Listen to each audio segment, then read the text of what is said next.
वो समंदर से, दरिया से कोई मछली लेकर जा रहा था। इस आदमी ने उसको देखा और पहचान गया, लेकिन वो गरीब आदमी इसको नहीं पहचान पाया। 1.5-2 साल का अरसा गुजर गया, नहीं पहचान पाया। इसने कहा भाई मुझे पहचाना? कहा नहीं, मैं तुम्हारा मुजरिम। का क्या हुआ? मुझे पहले माफ कर दो। अरे भाई हुआ क्या? मैं माफी कैसे, माफ क्या करूं? तुमने गलती क्या की? कहा मैंने गलती क्या की, ये मछली है तुम्हारे हाथ में? हाँ। ऐसे ही 1-1.5 साल पहले कोई मछली थी, मैंने तुमसे वो मछली छीनी थी। तुम मेरे सामने गिड़गिड़ाते रहे कि मेरे बीवी और बच्चों के पास इसके अलावा कोई दूसरा रास्ता नहीं है, लेकिन मैंने तुम्हारी एक न सुनी। तुमने मेरे अंगूठे में काटा था और उसके बाद मैंने लात मारी थी और तुम्हें छोड़ दी, तुम मछली छोड़ दिए थे और मैं लेके चला गया था। उस अंगूठे के बाद फिर मेरा हाल ये हुआ कि उस रात में दर्द हुआ। धीरे धीरे 5-6 दिन के बाद अंगूठा पक गया, अंगूठा काटा गया। फिर ये जहर मेरी पंजे तक पहुंचा, पंजा काटा गया। फिर कलाई तक पहुंचा, कलाई काटी गई। फिर कोहनी तक पहुंचा, कोहनी काटी गई। अब मेरा बाजू भी काट दिया गया। हकीम ने कहा कि जिस गरीब पे तुमने जुल्म किया उसको जब तक माफ़ी नहीं मांगोगे वो तुम्हें माफ़ नहीं करेगा, तब तक तुम सही नहीं होगे। इसलिए अल्लाह के बंदे मुझे माफ़ कर दे। उसने कहा मैं सिद्क दिल से, दिल की गहराई से तुझे माफ़ करता हूँ मेरे भाई। मुझे नहीं मालूम था कि मेरी बद्दुआ ऐसा असर करेगी, मेरी बद्दुआ रंग लाएगी। अगर मुझे मालूम होता कि ऐसा हो जाएगा तो मैं तुम्हें कभी बद्दुआ नहीं देता। इस आदमी ने पूछा मेरे भाई क्या तुमने मुझे बद्दुआ दी थी? इस गरीब आदमी ने कहा जब तुम मेरे हाथ से मछली छीन के ले गए, मेरे पेट में एक लात मार गए, मैं यहाँ बैठ गया, मेरी बीवी और बच्चों के पास उस रात खाने के लिए कुछ नहीं था। जब तक मैं तुम्हें देखता रहा, बद्दुआ देता रहा। आय अल्लाह, इस इंसान ने मेरी बीवी और मेरे बच्चों के पेट पे लात मारी है। आय अल्लाह, इसको ऐसी सज़ा दे जो दुनिया के लिए निशान इबरत बन जाए, ऐसी सज़ा दे जो दुनिया वालों के लिए मकाम इबरत बन जाए। मेरे भाई मुझे क्या मालूम था, उस दिन तो गुस्से में निकल गई, लेकिन मुझे मालूम नहीं था कि अल्लाह रब्बुल आलमीन कबूल कर लेगा। सुनो, ये होती है मजलूम की बद्दुआ का असर। इसीलिए अल्लाह के नबी सल्लल्लाहु अलैहि वसल्लम ने कहा था इत्तकी दावतल मजलूम, मजलूम की बद्दुआ से बचना। इसलिए कि मजलूम जब कोई बद्दुआ देता है तो उस बद्दुआ को आसमान के पर्दे भी रोक नहीं पाते, 7 आसमान के दरवाजे उसके लिए खुल जाते हैं। मजलूम की बद्दुआ, और अल्लाह की कुर्सी अर्श के पास जाने में कोई दीवार नहीं होती है। मजलूम की बद्दुआ डायरेक्ट अल्लाह के पास जाती है, उस बद्दुआ को ले जाने वाले फरिश्ते नहीं होते हैं। मजलूम ने यह बद्दुआ दी, वो बद्दुआ आसमान के सीने को चीरते हुए डायरेक्ट अर्श से टकराती है और अर्श वाला जवाब देता है मेरे मजलूम बंदे की बद्दुआ मेरे पास आई है, इस बद्दुआ ने मेरे अर्श को झंझोड़ दिया है, यानी मुझसे इंसाफ मांग रहा है मेरा मजलूम बंदा। अब मैं ऐसा इंसाफ दूंगा उस मजलूम बंदे को जो दुनिया के लिए निशाने इबरत बन जाएगा। मेरे भाइयों, जहां सारे लोग सच्चा फैसला करने से कासिर रहे, वहां अल्लाह रब्बुल आलमीन का फैसला फिर सामने आता है। जहां कोई मुजरिम को सजा नहीं दे तो अल्लाह रब्बुल आलमीन फिर वहां सजा, फिर अल्लाह की सजा काम आती है, फिर वहां अल्लाह सजा देता है। इसलिए मजलूम की बद्दुआ से बचो। पहली चीज अल्लाह से डरो, दूसरी चीज डरो किस तरह, जैसे उससे डरने का हक है। ये 2 चीज़ें हैं अलग अलग, एक तो अल्लाह का खौफ और दूसरा उस खौफ की कंडीशन।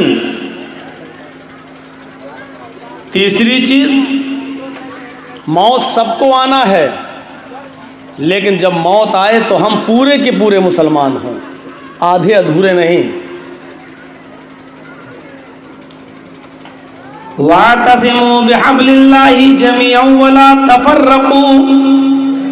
ये एक और अलग चीज बताई जा रही है कि अल्लाह की रस्सी को मजबूती से पकड़ लो, कुरान को, और टोली टोली मत हो जाओ। वला तफर्रकू, फिरकों में मत बट जाओ। ये एक अलग चीज बताई जा रही है, यानी फिरका बंदी खत्म करने का एक रास्ता। आपस में हम इज्तिमाइयत के साथ रहें, बंटने ना पाएं, हमारे दरमियान गिरोहबंदी ना हो। और उसका तरीका क्या है? अल्लाह की रस्सी को मजबूती से पकड़ लो, यानी कुरान को। अगर कुरान को मजबूती से पकड़े रहोगे तो कभी गिरोह में बटोगे नहीं, फिरकों में तकसीम नहीं होगे। और चौथी एक और चीज बताई जा रही है, वज़्कुरू निअमतल्लाहि अलैकुम इज़ कुंतुम अअदाअन फ़अल्लफ़ बैन क़ुलूबिकुम फ़अस्बहतुम बिनिअमतिही इख़वाना। और तुम अल्लाह की उस नेमत को याद करो, और तुम अल्लाह की उस नेमत को याद करो जो उसने तुम्हारी ऊपर की है। अल्लाह की उस कृपा को, उस मेहरबानी को याद करो जो उसने तुम्हारे ऊपर निछावर की है। क्या है?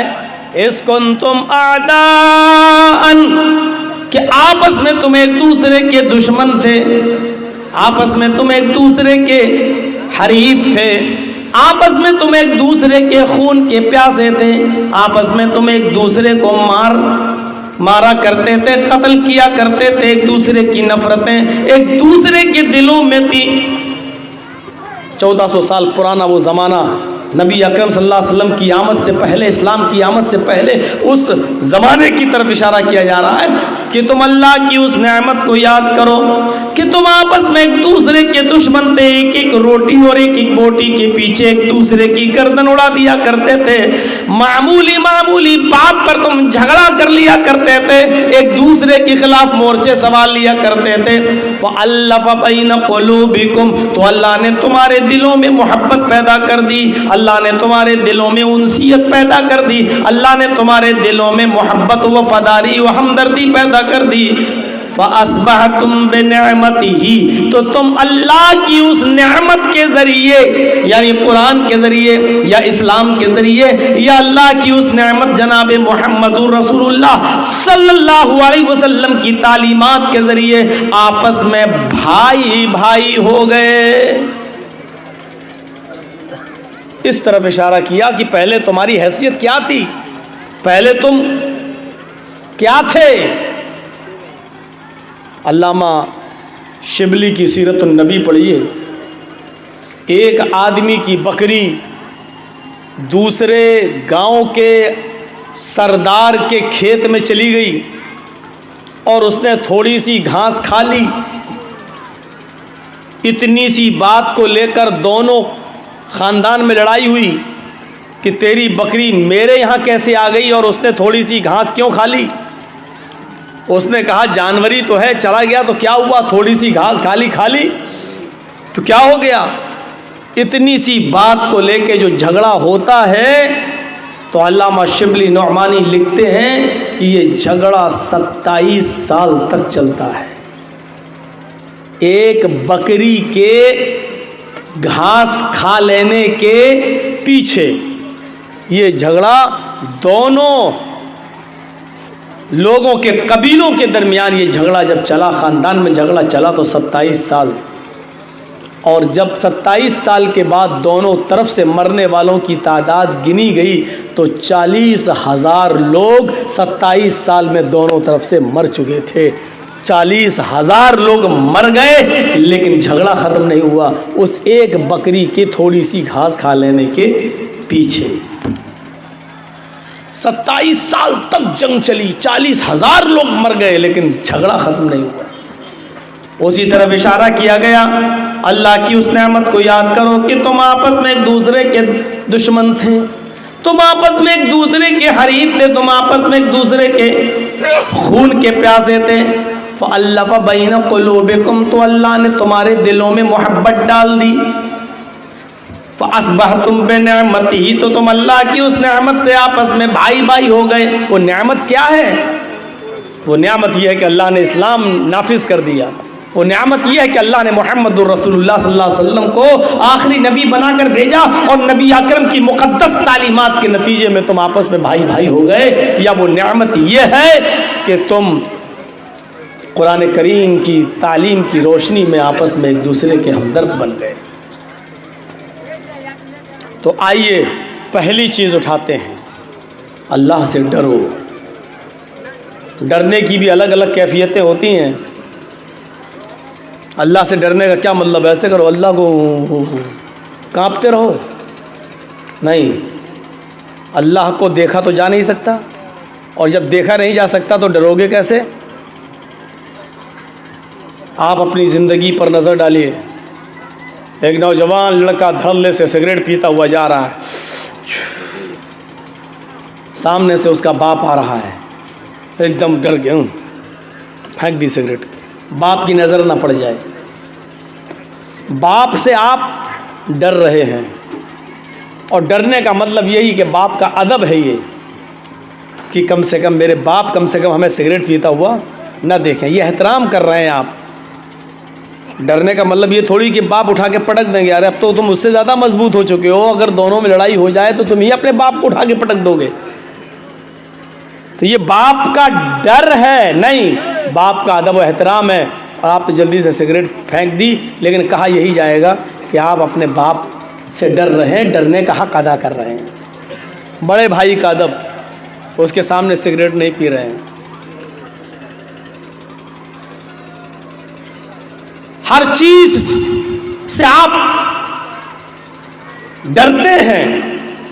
बहुत से लोग आपको ऐसे मिलेंगे जो इस मिंबर पे आएंगे, कुर्सी पे आएंगे, खड़े होंगे, तकरीर करेंगे जलसों में कि अल्लाह से डरो, और क्या वो खुद कहते हैं मैं अल्लाह से डरता हूँ, अल्लाह के अलावा किसी से नहीं डरता। ये गलत बात है।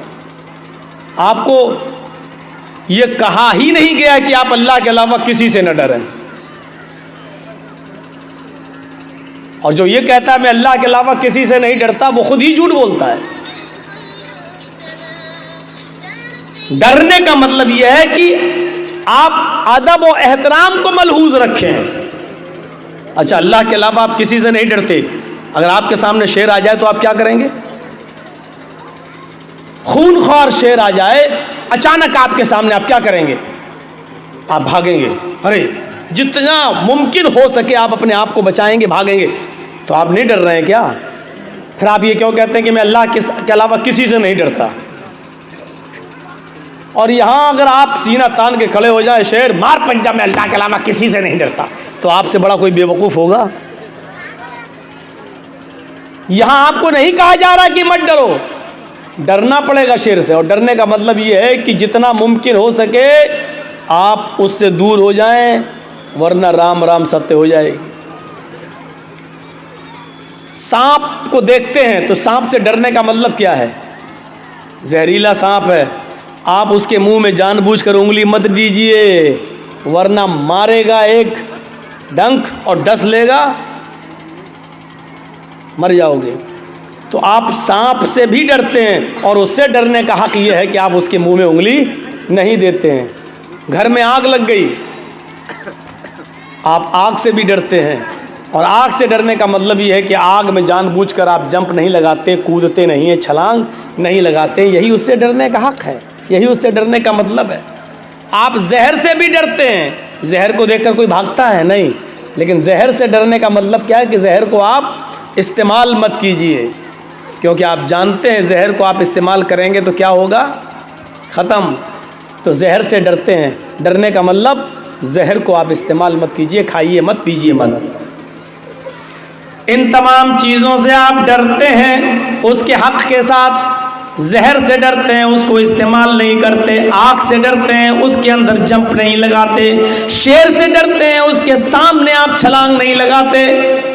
सांप और बिच्छू से भी आप डरते हैं, उनके डसने से आप दूर रहते हैं, उसके करीब नहीं जाते। जिस तरीके से इन चीज़ों से आप डरते हैं, उसके हक़ के साथ अल्लाह ताला ने फरमाया या अय्युहल्लज़ीना मनुत्तकुल्लाह हक़्क़ तुक़ाती, ईमानो वालो तुम अल्लाह से भी डरो जैसा उससे डरने का हक़ है। अब अल्लाह से डरने का हक़ क्या? अल्लाह को देखकर भागो? नहीं, अल्लाह से डरने का हक़ ये है, उसका मतलब ये है कि अल्लाह ने जन्नत और जहन्नम दोनों बनाई है, उससे डरने का हक, उसका मतलब यह है कि वो काम कीजिए जो आपको जन्नत में ले जाएं, और उन कामों से बचिए जो काम करने पर आप जहन्नम में जा रहे हैं। ऐसे कामों से बचिए जो काम करने पर आप अज़ाबे कब्र के मुस्तहिक हो रहे हैं, अज़ाबे जहन्नम के मुस्तहिक हो रहे हैं। अल्लाह रब्बुल आलमीन ने जो अहकाम नाफिज किए हैं उनको बजा लाइए, और जो नवाही जो मनहियात से आपको रोका उससे बाज आ जाइए। ये अल्लाह से डरने का हक है, ये अल्लाह से डरने का मतलब है। ट्रेन चल रही हो, आप ट्रेन में सफ़र कर रहे हो, ट्रेन में आपने सफ़र किया होगा, देखते होंगे 3 सीटें होती हैं, एक लोअर, एक मिडिल, एक अपर। आप सफ़र कर रहे हैं, आपकी सीट लोअर है, नीचे वाली, बीच में एक और आदमी है जो लेटा हुआ है, और अपर बर्थ पर एक और आदमी। रात में गाड़ी चल रही है, रात में आप पेशाब करने के लिए उठते हैं, टॉयलेट जाते हैं, बाथरूम जाते हैं, पेशाब करके आते हैं, तो क्या देखते हैं कि मेरी सीट तो नीचे है, लेकिन मिडिल बर्थ पर बीच वाली सीट पर एक आदमी लेटा हुआ है, बेहोश है, और उसकी जेब में 2000 रुपये के नोट की एक गड्डी है, या 500 के नोट की 500 के नोट की एक गड्डी है जो उसकी जेब से बाहर आ रही है। आपने देखा है, माशाअल्लाह सब सो रहे हैं, मौका अच्छा है, पूरा कोच सो रहा है, और बीच वाली बर्थ पर लेटे हुए आदमी से 2000 के नोट की गड्डी बाहर आ रही है। आपने फिर एक बार देखा, चोर भी चोरी करने से पहले डरता है, देख लेता है, और जो बंदूक रख के या पिस्टल रख के कहते हैं निकाल जितना, कितना तेरे पास, ये चोर नहीं है, ये डकैत हैं, ये डाकू हैं। तो अब जेब से नोट की गड्डी निकालने से पहले भी आदमी डर रहा, देख रहा है, देखें कोई देख तो नहीं रहा है, देख ले तो फ़ायदा क्या है। आपने देखा कि सब सो रहे हैं, पूरा कोच सो रहा है, आपने हाथ बढ़ा दिया, 2000 के नोट की गड्डी निकालना चाह रहे हैं, बढ़ा दिया, लेकिन नोट पर आपका कि पूरी दस्तरस हो गई, पूरी कुदरत जैसी पकड़ी नोट की गड्डी, अब बस खींचने वाले हैं। आपने सोचा एक बार और देख लूं, कोई देख तो नहीं रहा है। अचानक आपकी नज़र मिडिल बर्थ के ऊपर जो अपर बर्थ है उस पर पड़ती है।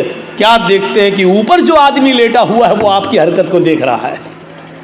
बताइए इस वक्त क्या कंडीशन होगी हमारी और आपकी, या जो भी पैसे निकाल रहा हो उसकी क्या कंडीशन होगी। आप अब निकालेंगे नहीं, जेब में घुसेड़ने लगेंगे पैसे, और ऊपर वाले आदमी से कहेंगे भाई साहब देखो इसका पैसा निकल रहा था, मैं अंदर कर रहा हूँ, मैं निकाल नहीं रहा हूँ, मैं चोरी नहीं कर रहा हूँ, मैं अंदर कर रहा हूँ। या दूसरा रास्ता ये होगा, चुप रहो, किसी से कहना नहीं, निस्फुन ली व निस्फुन लकुम, आधा मेरा आधा तेरा, और कोई ज़रूरी नहीं वो ईमानदार हुआ, नहीं माना तो। तीसरा रास्ता एक और है, वो ये है कि आप उसको आधा पैसा ना दें और नोट की गड्डी भी रखना गवारा ना करें, आप निकाल लें, लेकिन डर है कि ऊपर वाला आदमी शोर ना कर दे, और शोर कर देगा तो पूरे कोच जो हमारा स्वागत करेगी जो जूते चप्पलों से।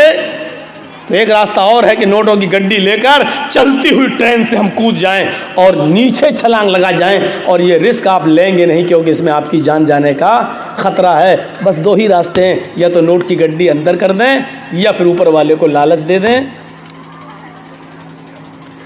जब एक मामूली सा छोटा सा काम, छोटा सा गुनाह आप करने जा रहे हैं, लेकिन ऊपर वाले आदमी ने इस गुनाह के करते हुए आपको देख लिया है, तो चोरी करने की हिम्मत नहीं होगी। यही अल्लाह से डरने का हक यही है कि एक मुसलमान जब कोई गुनाह के करीब जाए, शराब की बोतल उसके हाथ में हो, तो उसके दिल में और दिमाग में तसव्वुर आ जाए कि सारी कायनात हमें देख रही हो या ना देख रही हो, लेकिन अल्लाह रब्बुल आलमीन की ज़ात मुझे ज़रूर देख रही है। मेरे माँ बाप मुझे देख रहे हो या ना देख रहे हो, लेकिन अल्लाह रब्बुल आलमीन की ज़ात मुझे ज़रूर देख रही है। ये तसव्वुर अगर हमारे दिलो दिमाग में आ जाता है, मेरे भाई, और शराब की बोतल हम छोड़ देते हैं, जुआ खेलना हम छोड़ देते हैं, बीड़ी सिगरेट पीना हम छोड़ देते हैं, हर गलत काम करते वक्त ये तसव्वुर आ जाए कि दुनिया की कोई निगाह हमको देख रही हो या ना देख रही हो, लेकिन अल्लाह रब्बुल आलमीन की ज़ात तो मुझे देख रही है। ये तसव्वुर अगर हमारे दिलो दिमाग में आ जाए तो हम गुनाह छोड़ दें, लेकिन ये तसव्वुर आना चाहिए कि अल्लाह की ज़ात हमें देख रही है। ये है अल्लाह से डरने का मतलब। मुआशरे की इस्लाह में सबसे पहली चीज़ यह है कि अल्लाह का खौफ होना चाहिए, अल्लाह का डर होना चाहिए। और आप देख लीजिए, जब भी निकाह होता है किसी आदमी का, तो उसमें यही आयतें पढ़ी जाती हैं, 3 आयतें, और तीनों जगह आमनु तकुल्लाह, आमनु तकुल्लाह। क्यों?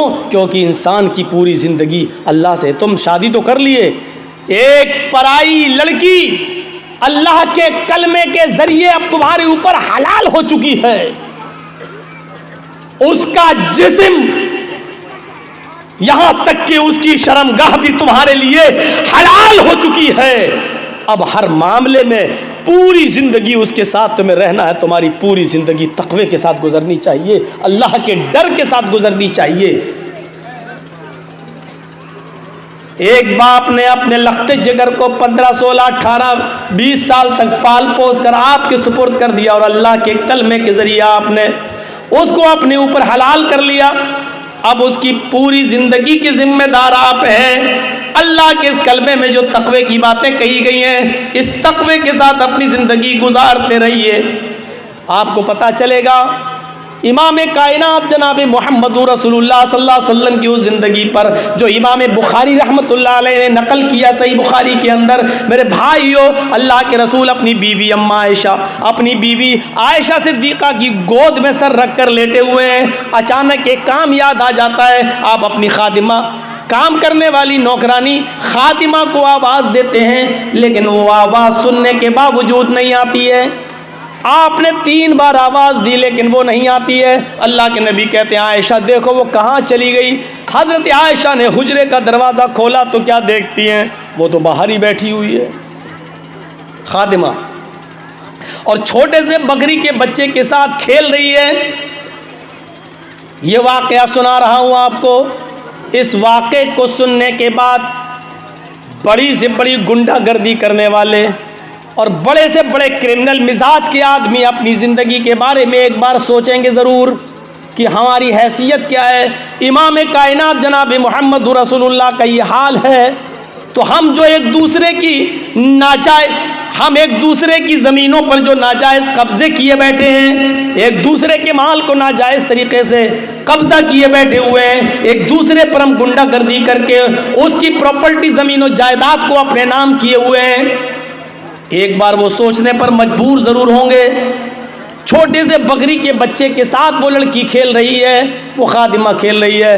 हज़रत आयशा ने कहा, तुम्हें मोहम्मद रसूलुल्लाह ने 3 बार आवाज़ दी, क्या तुमने नहीं सुना? उसने कहा, हर बार सुना। उस ज़माने की लौंडियाँ और खादिमाएँ भी कितनी सच्ची हुआ करती थीं। अगर वो चाहती तो कह सकती थी, नहीं मैंने आवाज़ नहीं सुनी। नहीं, आवाज़ तो सुनी है, फिर तुम क्यों नहीं आई? कहा, मैं इस बकरी के बच्चे के साथ खेल रही थी इसलिए नहीं आई। हज़रत आयशा ने अल्लाह के नबी को बता दिया कि इसने आपकी 3 बार आवाज़ सुन ली लेकिन नहीं आई। आपको गुस्सा आया, आप लेटे थे, आप बाहर आया, आपने फिर तस्दीक की। देखिए, अपनी बीवी की बात पर भी कान नहीं धरा, बीवी सच्ची थी, लेकिन फिर भी आपने कहा तहकीक कर लें। आए लौंडी, आए खातिमा, मैंने तुझे पहली बार आवाज़ दी, क्या तूने सुना? उसने कहा हाँ। दूसरी बार आवाज़ दी, क्या तूने सुना? कहा हाँ। तीसरी बार भी आवाज़ दी, क्या तूने सुना? उसने कहा हाँ। हज़रत आयशा ने बता दिया था कि उसने 3 आवाज़ें सुनी, फिर भी नहीं आई, लेकिन फिर भी तहकीक कर रहे हैं। ये वाक़या हमें इस तरफ इशारा कर रहा है कि कोई भी आदमी आपके ताल्लुक़ से कुछ भी बात कह दे, किसी के ताल्लुक़ से, तो फ़ौरन उसकी बात का यकीन मत कर लेना। एक बार आपको भी हक़ है कि उस तहकीक, उसकी तह तक जाना। हो सकता है कि वो किसी की नज़रों में अच्छा बनने के लिए झूठ बोल रहा हो, आप उसकी तहकीक ज़रूर कर लेना। अल्लाह के रसूल सल्लल्लाहु अलैहि वसल्लम ने आयशा सिद्दीक़ा की बात सुनने के बावजूद उस लौंडी से तहकीक कर ली। उसके बाद कहा, फिर भी तुम नहीं आई? सर नीचे कर लिया उस खादिमा ने। क्यों नहीं आई? कोई जवाब नहीं था। क्या जवाब है? कोई जवाब है?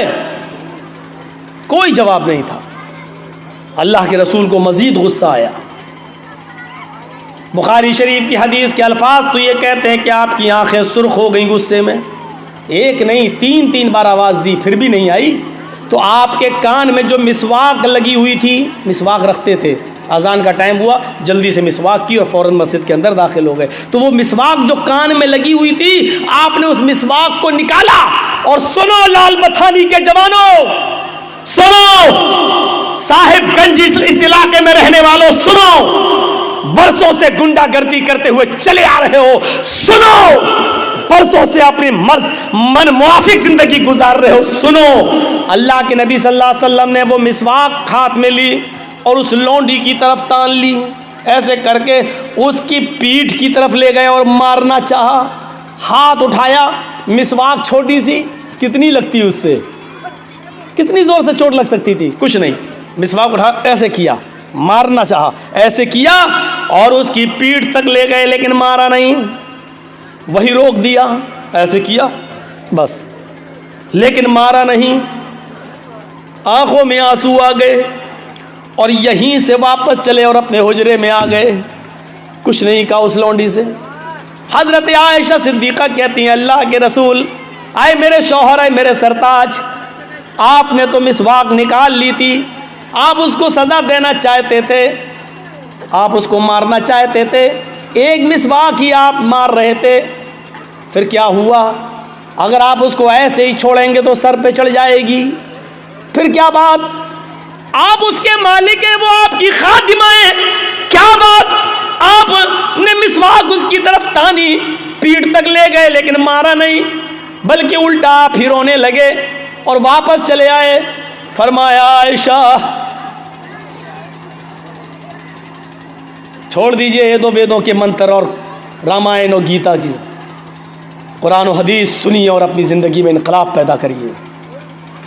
कोई ज़रूरी नहीं है वेदों के मंत्र पढ़ने से, शौक तो अच्छा तो लग सकता है, लेकिन माफ़ कीजिएगा फ़ायदा कुछ नहीं होगा आपकी ज़िंदगी में, जो कुरान और हदीस सुनने से फ़ायदा होगा।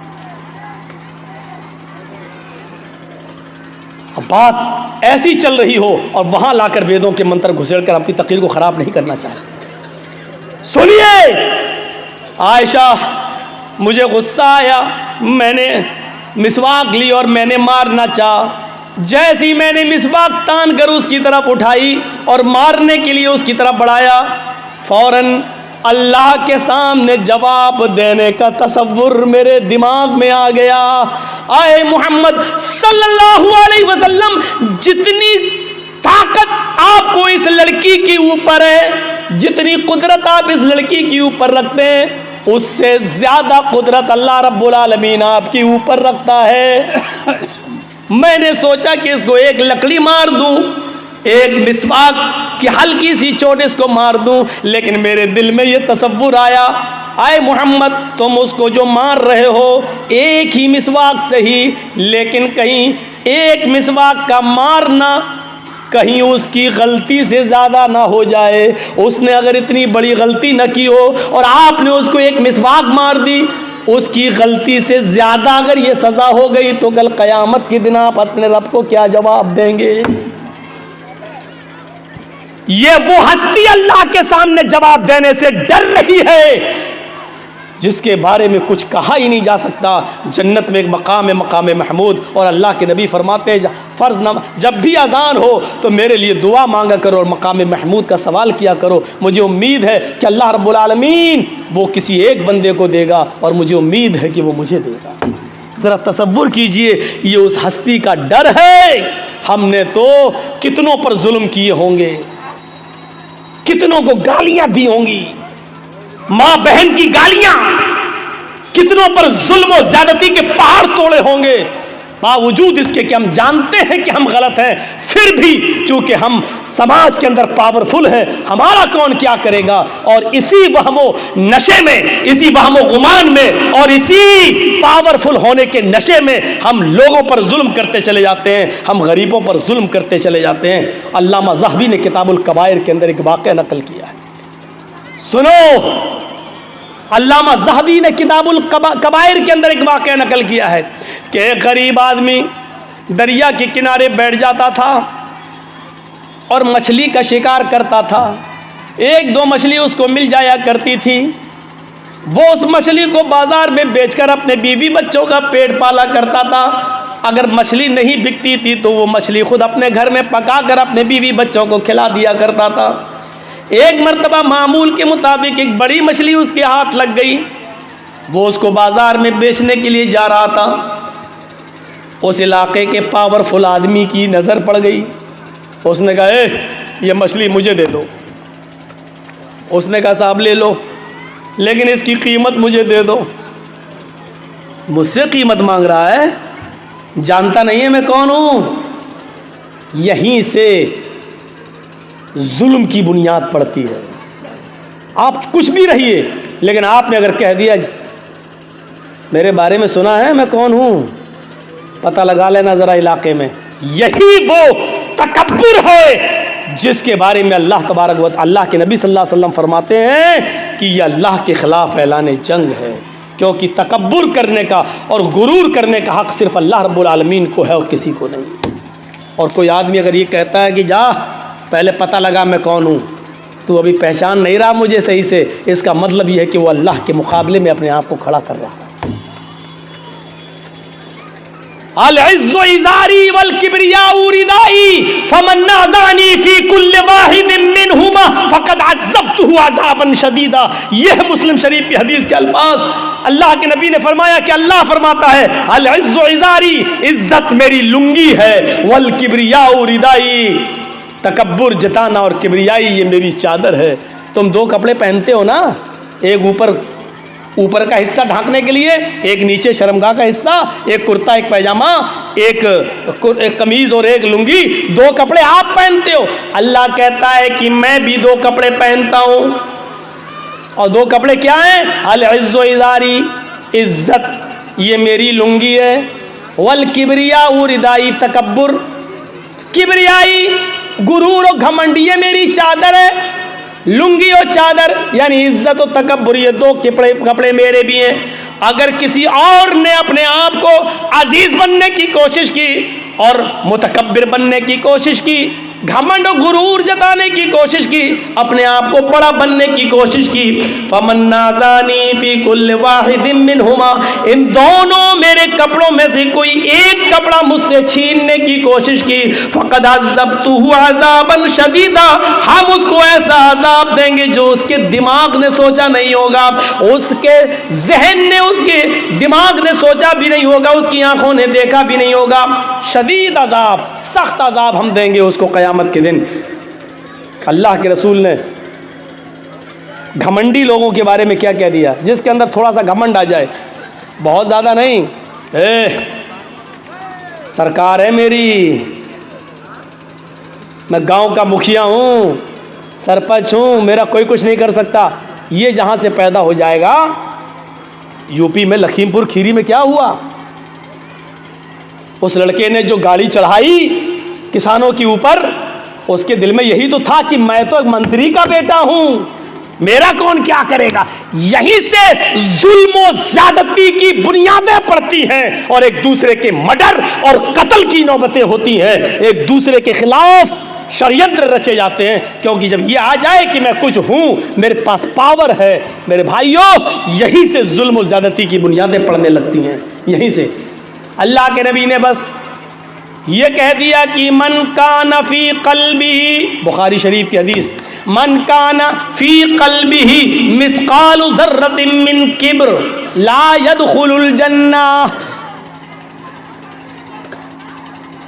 मन काना फी क़ल्बिही मिस्क़ालु ज़र्रा, ज़र्रा किसको कहते हैं? ज़र्रा। कभी आपने बालू देखी, रेत? आप तो जिस इलाके के रहने वाले हैं, यहाँ तो रेत ही रेत है। नदी के किनारे रेत मिल जाएगी, रेत में जर्रे होते हैं, जर्रे हल्के से। मैं उसकी मिसाल दे देता हूँ, चलिए, चींटी का सर, चींटी का सर कितना बड़ा होता है? अब आप तसव्वुर कर लीजिए, चींटे का नहीं, चींटा तो बहुत बड़ा सर रखता है, चींटी का सर ये जर्रा कहलाता है, जर्रा इतना बड़ा होता है। अल्लाह के नबी ने फरमाया, मन काना फी क़ल्बिही मिस्क़ालु ज़र्रतिन मिन किब्र, चींटी के सर के बराबर, सरसों के दाने के बराबर, राई के दाने के बराबर भी अगर किसी इंसान के दिल में तकब्बुर आ जाए, घमंड आ जाए, ला यदखुलुल जन्नह, ऐसा आदमी जन्नत के अंदर दाखिल नहीं होगा। किसके अंदर इतना घमंड नहीं है? ला यदखुलुल जन्नह, ऐसा आदमी जन्नत के अंदर दाखिल नहीं होगा। घमंड और तकब्बुर करने का हक सिर्फ अल्लाह रब्बुल आलमीन को है, अल्लाह रब्बुल आलमीन। तो बात कट गई। वो जालिम आदमी पावरफुल था, कहता है मुझसे पैसे मांग रहा है। उसने कहा मेरे भाई, यही मेरा जरिए माश है, अगर आपने मुझे पैसे नहीं दिए, इसकी कीमत नहीं दी, तो मेरे बीवी बच्चे भूखे मर जाएंगे। बड़ी मेहनत के बाद ये मछली मेरे हाथ लगी है, मेरे बीवी बच्चों की पेट पे लात मत मार। उसने कहा चुप। मछली उससे छीनी और जाने लगा, मछली उससे छीनी और जाने लगा।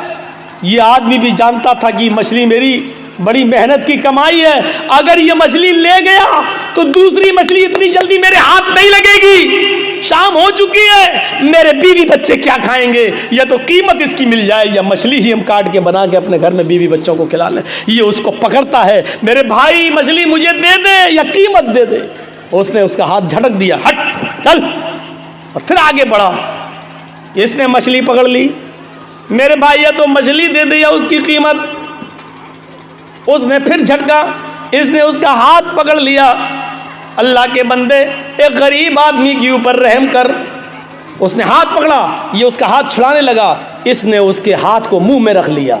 मछली वाले ने, गरीब आदमी ने मुंह में रख लिया ऐसे, और उसके अंगूठे में काट लिया ऐसे, हल्का सा काटा, लेकिन ये ताकतवर आदमी था जो छीन रहा था, उसने एक लात मारी और छीन ली और मछली लेके चला गया। ये आदमी अपने घर आया, अपने दोस्तों को बुलाया, पार्टी करता है, मछली काटी जाती है और पार्टी की जाती है। यार दोस्तों ने मिलकर मछली खाई। रात में जब बिस्तर पे सोने के लिए जाता है, सुनो आए लोगों, तुमसे मोहब्बत का एक रिश्ता रहा है लाल बथानी वालों, गौर से सुनो। रात में जब बिस्तर पे सोने के लिए जाता है तो इसके अंगूठे में दर्द शुरू होता है। इसने कपड़ा पर लपेटा, लेकिन दर्द में इजाफा होता चला गया। पूरी रात करवटों से गुजरती गई, इसको नींद नहीं आई। लेकिन रात की तारीकी में जाए तो कहाँ जाए? कभी अपनी बीवी से कहता, कभी खुद उसको अंगूठे को पकड़ता, दर्द से कराता परेशान हो जाता है। फजर की नमाज का इंतजार करता है। फजर की अजान की आवाज़ धीरे धीरे रात कट जाती है, फजर हो जाती है, मस्जिद के अंदर जाता है, नमाज पढ़ता है। जो हकीम तबीब मस्जिद में नमाज पढ़ने आते हैं, ये उसके पास जाता है। उन्होंने अपने घर ले गए और ले जाने के बाद उसके अंगूठे को देखा। उस जमाने में कुछ लेप वेप लगाया जाता था, लेप वेप लगाया गया, लेकिन दर्द में इजाफा ही होता गया। 4-5 दिन ऐसे ही गुजर जाते हैं, दर्द में कमी नहीं होती। इसने अंगूठा फिर दोबारा दिखाया, अपने उससे भी बड़े तबीब को दिखाया। उसने कहा ये अंगूठा में इन्फेक्शन फैल गया है, जहर फैल रहा है, ये अंगूठा तुम्हारा सड़ चुका है, इस अंगूठे को यहाँ से काट दो। अगर तुमने इस अंगूठे को नहीं कटाया तो ये जहर तुम्हारे पूरे हाथ में फैल जाएगा। कोई रास्ता नहीं था। 5-6-10 दिन के अंदर अंदर ये तैयार हो जाता है कि चलो अंगूठा ही कटवा दो, कम से कम हाथ तो बच जाएगा। फिर उसने उस अंगूठे को कटवा दिया। 1 महीना 2 महीना कट गया, लेकिन उसका कुछ अंसुर बाकी रह गया था। उसने धीरे धीरे पूरे पंजे को खराब कर दिया। फिर दर्द बढ़ने लगा। 3-4 महीने के अंदर अंदर पूरा का पूरा हाथ का पंजा सड़ गया। हकीम को दिखाता, तबीब को दिखाता, तबीब ने कहा ऑपरेशन में कुछ कमी रह गई होगी, इसलिए थोड़ा सा कुछ अंसुर बाकी रह गया, तुम्हारा पूरा का पूरा हाथ ये पंजा सड़ गया है, देखो पूरा हाथ खराब हो जाएगा। इलाज इसका एक ही है कि तुम पूरा का पूरा हाथ का पंजा कटवा दो। पूरा हाथ का पंजा कटवा दिया गया। 3-4 महीने फिर कट जाते हैं, लेकिन थोड़ा सा उनसुर फिर बाकी रह जाता है, वो पूरा पूरा धीरे धीरे कलाई तक फैल जाता है। तबीब ने कहा ये कलाई कटवा दो, नहीं तो पूरा बाजू काटना पड़ेगा। कलाई कट जाती है, 3-4 महीने के बाद ये बाजू तक जहर फैल जाता है। तबीब ने कहा पूरा का पूरा बाजू कटेगा, नहीं तो ये जहर पूरे जिस्म के अंदर फैल जाएगा। एक बड़ा हकीम कहने लगा मैं बार बार तुम्हारा इलाज तो बिल्कुल ठीक कर रहा हूं, लेकिन पता नहीं ये जहर तुम्हारे जिस्म में ऊपर तक कैसे चला जाता है। अच्छा मुझे इस बीमारी की शुरुआत बताओ कैसे होती है। अब हकीम ने कहा मुझे इस बीमारी की शुरुआत बताओ कहाँ से हुई। उसने कहा तकरीबन 1 साल 1.5 साल पहले का वाक़या है। मैंने एक गरीब आदमी से एक मछली छीनी थी। यहाँ तो पता नहीं कितने कितने बीघा ज़मीनें छीने बैठे हुए हैं, कब्जे किए बैठे हैं। अरे मौलाना साहब इतनी गहरी बात आपको बताता कौन है, बताता कौन है? अरे कोई जिब्राइल थोड़ी आते हैं मेरे पास, आप ही लोगों में से लोग बताते होंगे। हर जगह का हर एरिया का आदमी बताते हैं, फ़ोन पे तो और ज़्यादा बता देते हैं। मौलाना फला जगह आ रहे हो ना, हाँ वहाँ ऐसा ऐसा होता है। हो गई 1 घंटे की तकरीर तैयार मेरी, क्या करना। एक मछली, अल्लामा ज़हाबी गौर करो किताबुल कबायर में नकल करते हैं, यहाँ से मेरी शुरुआत होती है। उस गरीब आदमी ने कहा कि मेरे बीवी बच्चे क्या खाएंगे, या तो इसकी कीमत दे दे या मछली दे दे। लेकिन मैं पावरफुल आदमी था, उसने हिम्मत कैसे की, लेकिन मछली जब छीन रहा था मैं उससे लेके आया तो उसने मेरा हाथ पकड़ के मुंह में रख लिया। उसने मेरा हाथ काटा, उसने सोचा था कि हाथ काटेंगे तो दर्द की वजह से ये मछली छोड़ देगा, मैं उठा लूँगा, लेकिन मैंने एक लात मारी उसको, उसने मेरे अंगूठे में काट लिया। यहाँ से शुरुआत हुई दर्द की। उस हकीम ने कहा सॉरी ये बाजू तो यहाँ से कटवा ही दो, लेकिन बाजू काटने के बाद भी अब ये जहर तुम्हारे पूरे जिस्म के अंदर फैलेगा। अब तुम्हारे बचने का कोई रास्ता नहीं है। अगर तुम अपनी ज़िंदगी चाहते हो, खैर चाहते हो, तो उस गरीब आदमी को ढूंढ लो और तलाश कर लो और उससे जाकर अपनी गलती की माफ़ी मांग लो। अगर उसने तुम्हें माफ़ कर दिया तो तुम्हारी बीमारी यहीं पर रुक जाएगी, और अगर माफ़ नहीं किया तो ये जहर अब बाजू कटने के बाद, हाथ कटने के बाद दूसरी जगह फैलेगा, सीने तक फैलेगा, पैरों तक फैलेगा, और एक दिन आएगा कि पूरा का पूरे जिस्म में जहर फैल जाएगा। लिहाजा अगर तुम अपनी ज़िंदगी बचाना चाहते हो तो उस गरीब आदमी से जाकर माफी मांग लो। यह आदमी शहर की गली गली में ढूंढता हुआ तलाश करता रहा उस गरीब आदमी को। 1 हफ्ते तलाश किया, नहीं मिला। 1 हफ्ते के बाद अचानक उसी हाल में मिला कि वो समंदर से, दरिया से कोई मछली लेकर जा रहा था। इस आदमी ने उसको देखा और पहचान गया, लेकिन वो गरीब आदमी इसको नहीं पहचान पाया। 1.5-2 साल का अरसा गुजर गया, नहीं पहचान पाया।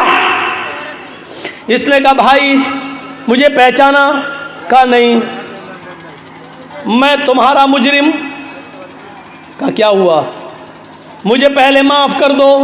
अरे भाई हुआ क्या? मैं माफ़ी कैसे माफ़ क्या करूं? तुमने गलती क्या की? कहा मैंने गलती क्या की, ये मछली है तुम्हारे हाथ में। हाँ, ऐसे ही 1-1.5 साल पहले कोई मछली थी, मैंने तुमसे वो मछली छीनी थी। तुम मेरे सामने गिड़गिड़ाते रहे कि मेरे बीवी और बच्चों के पास इसके अलावा कोई दूसरा रास्ता नहीं है, लेकिन मैंने तुम्हारी एक न सुनी। तुमने मेरे अंगूठे में काटा था और उसके बाद मैंने लात मारी थी और तुम्हें छोड़ दी, तुम मछली छोड़ दिए थे और मैं लेके चला गया था। उस अंगूठे के बाद फिर मेरा हाल ये हुआ कि उस रात में दर्द हुआ। धीरे धीरे 5-6 दिन के बाद अंगूठा पक गया, अंगूठा काटा गया। फिर ये जहर मेरी पंजे तक पहुंचा, पंजा काटा गया। फिर कलाई तक पहुंचा, कलाई काटी गई। फिर कोहनी तक पहुंचा, कोहनी काटी गई। अब मेरा बाजू भी काट दिया गया। हकीम ने कहा कि जिस गरीब पे तुमने जुल्म किया उसको जब तक माफ़ी नहीं मांगोगे, वो तुम्हें माफ़ नहीं करेगा, तब तक तुम सही नहीं होगे। इसलिए अल्लाह के बंदे मुझे माफ़ कर दे। उसने कहा मैं सिद्क दिल से, दिल की गहराई से तुझे माफ़ करता हूँ मेरे भाई। मुझे नहीं मालूम था कि मेरी बद्दुआ ऐसा असर करेगी, मेरी बद्दुआ रंग लाएगी। अगर मुझे मालूम होता कि ऐसा हो जाएगा तो मैं तुम्हें कभी बद्दुआ नहीं देता। इस आदमी ने पूछा मेरे भाई क्या तुमने मुझे बद्दुआ दी थी? इस गरीब आदमी ने कहा जब तुम मेरे हाथ से मछली छीन के ले गए, मेरे पेट में एक लात मार गए, मैं यहाँ बैठ गया, मेरी बीवी और बच्चों के पास उस रात खाने के लिए कुछ नहीं था। जब तक मैं तुम्हें देखता रहा, बद्दुआ देता रहा। आय अल्लाह, इस इंसान ने मेरी बीवी और मेरे बच्चों के पेट पे लात मारी है। आय अल्लाह, इसको ऐसी सज़ा दे जो दुनिया के लिए निशान इबरत बन जाए, ऐसी सज़ा दे जो दुनिया वालों के लिए मकाम इबरत बन जाए। मेरे भाई, मुझे क्या मालूम था, उस दिन तो गुस्से में निकल गई, लेकिन मुझे मालूम नहीं था कि अल्लाह रब्बुल आलमीन कबूल कर लेगा। सुनो, ये होती है मजलूम की बद्दुआ का असर। इसीलिए अल्लाह के नबी सल्लल्लाहु अलैहि वसल्लम ने कहा था, इत्तक़ी दावतल मजलूम, मजलूम की बद्दुआ से बचना। इसलिए कि मजलूम जब कोई बद्दुआ देता है तो उस बद्दुआ को आसमान के पर्दे भी रोक नहीं पाते, सातों आसमान के दरवाजे उसके लिए खुल जाते हैं। मजलूम की बद्दुआ, और अल्लाह की कुर्सी अर्श के पास जाने में कोई दीवार नहीं होती है। मजलूम की बद्दुआ डायरेक्ट अल्लाह के पास जाती है, उस बद्दुआ को ले जाने वाले फरिश्ते नहीं होते हैं। मजलूम ने यह बद्दुआ दी, वो बद्दुआ आसमान के सीने को चीरते हुए डायरेक्ट अर्श से टकराती है, और अर्श वाला जवाब देता है, मेरे मजलूम बंदे की बद्दुआ मेरे पास आई है, इस बद्दुआ ने मेरे अर्श को झंझोड़ दिया है, यानी मुझसे इंसाफ मांग रहा है मेरा मजलूम बंदा। अब मैं ऐसा इंसाफ दूंगा उस मजलूम बंदे को जो दुनिया के लिए निशाने इबरत बन जाएगा। मेरे भाइयों, जहां सारे लोग सच्चा फैसला करने से कासिर रहे, वहां अल्लाह रब्बुल आलमीन का फैसला फिर सामने आता है। जहां कोई मुजरिम को सजा नहीं दे तो अल्लाह रब्बुल आलमीन फिर वहां सजा, फिर अल्लाह की सजा काम आती है, फिर वहां अल्लाह सजा देता है। इसलिए मजलूम की बद्दुआ से बचो। आप ये मत सोचो बहुत बेईमानी की कमाई से हम बहुत ज़्यादा खुश हैं और इससे हमारी कहीं ना कहीं निकलेगी। आपने अपने बच्चों के लिए कर रहे हो, और जब वही बेईमानी की कमाई आपके बच्चे इस्तेमाल करेंगे तो किसी न किसी को कैंसर होगा, किसी न किसी की किडनी फेल हो जाएगी, कहीं ना कहीं तो अल्लाह उसको वसूल करेगा, किसी न किसी शक्ल में करेगा। होना है हमारे साथ, और दुनिया में ये अंजाम दिखाएगा। देखो, या अय्युहल्लज़ीना आमनुत्तकुल्लाह हक्का तुकातिह, ऐ ईमान वालो अल्लाह से डर जाओ जैसा कि उससे डरने का हक है। ये है उससे डरने का हक, ये है उससे डरने का हक। वो कौन सा तकवा था कि एक चरवाहा जंगल में बकरी चरा रहा है, और हज़रत उमर अपने साथियों के साथ जंगल में से गुज़र रहे हैं। उमर फारूक के साथियों ने कहा भूख लग रही है, कुछ खाना बना लिया जाए। तो कहा चलो ये चरवाहा बकरियां चरा रहा है, इससे एक बकरी ख़रीद लेते हैं। हज़रत उमर ने कहा बीनी शातन, एक बकरी बेचोगे मुझे, एक बकरी मुझे बेच दो।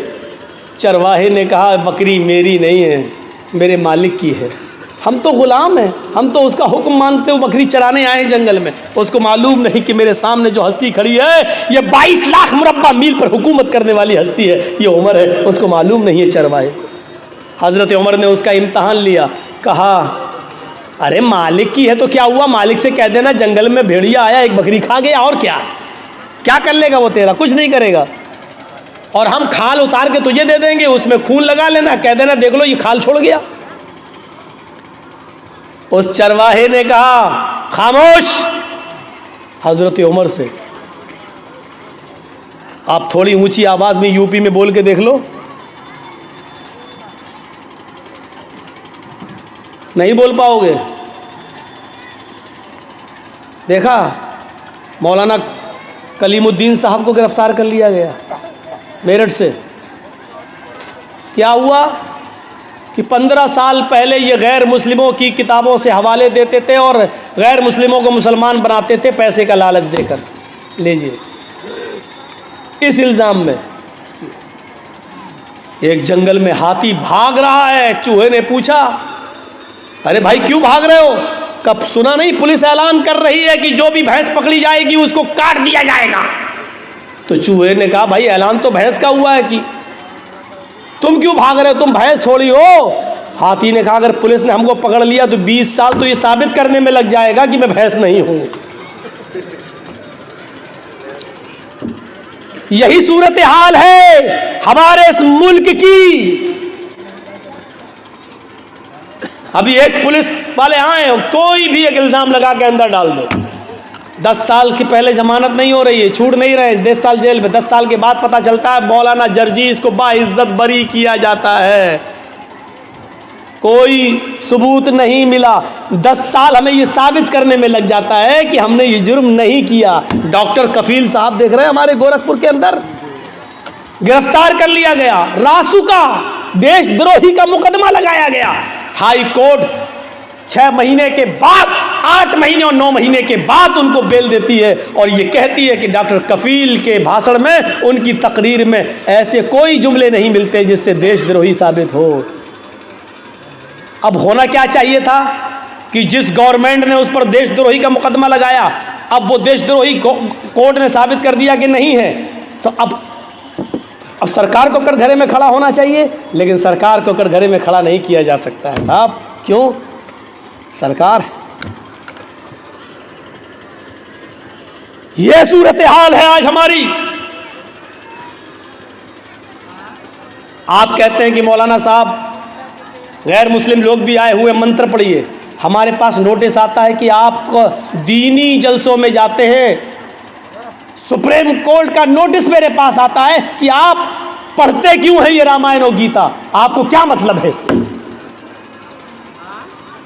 ये सूरत हाल है। और याद रखना, जासूस गैरों में नहीं होते, अपनों में होते हैं। एक बात याद रखिएगा, हम पढ़ते हैं 2-4 मंत्र, आप ही के यहां से जो जासूसी निकलेगी, और थाने में मौलाना साहब ने सुप्रीम कोर्ट का नोटिस आने के बाद भी मंत्र पढ़े हैं। बहुत आसान है हुक्म दे देना और चला लेना, लेकिन मेरे भाइयों, दूसरे के मजबूरी को भी सामने रखिए कि दूसरा किस तरीके से जिंदा है। यही चीजें चढ़ा चढ़ा कर डॉक्टर जाकिर नाइक को आज कहां जाना पड़ा बेचारे। आज हिंदुस्तान के अंदर नहीं, मलेशिया में उनको पनाह लेना पड़ी। किसने साथ दिया? कौन था उनके साथ?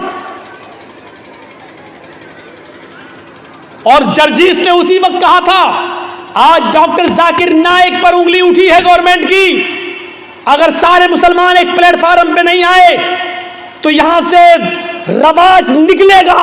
आज के बाद मौलवियों की नींदें हराम होंगी। नहीं सुनी हमारी किसी ने। दूसरे मसलक के लोगों ने कहा वो तो वहाबी है, वो आतंकवादी है, ये है वो है। खुद अपने ही लोगों ने गवर्नमेंट तक जासूसी की वीडियो निकाल कर दिखाई, देखो फला स्टेज पर इतने लोगों को मुसलमान किया, इतने लोगों को मुसलमान किया। ये जासूसी उनके साथ की गई और आज डॉक्टर जाकिर नाइक को मलेशिया जाना पड़ा। मेरे भाइयों, तसव्वुर कीजिए आप, मैंने कहा था कि उठेगा, लेकिन जब एक प्लेटफार्म पे कोई नहीं आया, उसके बाद फिर उठा तो देखो मौलाना कलीमुद्दीन चले गए, देखो मौलाना साद को किस तरीके से कोरोना बम कहा गया है।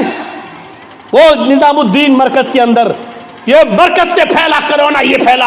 हमने पेशीन गोई की थी, हालांकि इल्म गैब अल्लाह के अलावा कोई नहीं जानता, लेकिन आसार बता रहे थे कि डॉक्टर जाकिर नाइक की खामोशी पर, उनकी बात पर खामोशी ये दूसरे मौलवियों के लिए दरवाज़ा खोल रही है। और खुला, क्या चाहते हो कि मेरे लिए भी दरवाजे खुल जाएं? खुलेंगे तो देखा जाएगा, लड़ेंगे, लेकिन जहां तक हो सके अपने आप को पहले एहतियात किया जाए, अपने आप को बचाया जाए। अल्लाह के रसूल ने फरमाया, जब जंगल में जाओ तो पहले ऊँट को बांध दो दरख्त से, उसके बाद अल्लाह पर भरोसा करो। ऊँट को खुला छोड़ दिया, सो गए, अल्लाह मालिक कुछ नहीं होगा तो भाग ही जाएगा। पहले बांध दो, फिर सोइए, फिर अल्लाह पे भरोसा कीजिए कि मैंने ऊँट को बांधा है, अल्लाह पे भरोसा कुछ नहीं होगा। तो पहले एहतियात कीजिए, पहले तदबीरें कीजिए आप। वो चरवाहा था जंगल का, और क्या कह रहा उमर से, 22 लाख मुरब्बा मील पर हुकूमत करने वाली शख्सियत से, खामोश, मुझे बता रहे हो, अपने मालिक से कह देना, मैं तुझे तो जानता नहीं हूं कि तू कौन है, लेकिन इतना सुन, मैं मोहम्मद रसूलुल्लाह का उम्मती हूं। हजरत उमर कान लगाकर उसकी बात को सुन रहे हैं। मैं मोहम्मद रसूलुल्लाह का मानने वाला हूं, तुमने मुझे जो मशवरा दिया, मेरा मालिक बहुत नेक है, अगर एक बकरी मैं तुम्हें बेच भी दूं और उसकी कीमत ले भी लूं तो मेरा मालिक मुझे कुछ नहीं कहेगा। मैं कह दूं कि बकरी भेड़िया खा गया तो मेरा मालिक मेरा यकीन भी कर लेगा। लेकिन दुनिया में तो मैं अपने मालिक से झूठ बोल जाऊंगा, लेकिन कयामत के दिन मैं उस मालिक को क्या जवाब दूंगा जो मेरे मालिक का भी मालिक है। जा यहां से। गौर कीजिए इस तकवे की रोशनी में हम कैसे लग रहे हैं।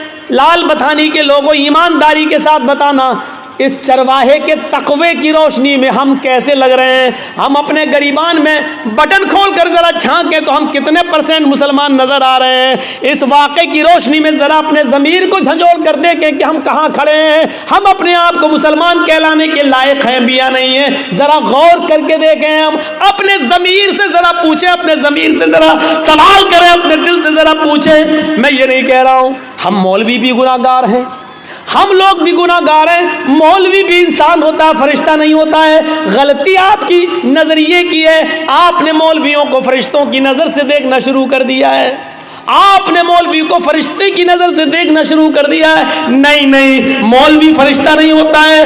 वो भी गलती कर सकता है, वो भी खता कर सकता है, उससे भी गलती और खता होती है। इंसान है हम। जब अल्लाह के नबी कह रहे हैं कि मैंने मारने के लिए मिसवाक उठाई लेकिन मुझे डर लग गया, मैं यहाँ कांप गया, क्या मोहम्मद सल्लल्लाहु अलैहि वसल्लम उस लड़की को, उस खादिमा को जो मारने जा रहे हो, कहीं ऐसा तो नहीं उसकी गलती से ज्यादा तुम्हारी सजा हो जाए दी हुई। अगर उसकी गलती कम पड़ गई और आपकी ये छड़ी, आपकी ये मिसवाक से उसको तकलीफ उससे ज्यादा लग गई तो हो गई। तो कयामत के दिन आप अपने रब को क्या जवाब देंगे? कयामत के दिन क्या मुंह दिखाएंगे?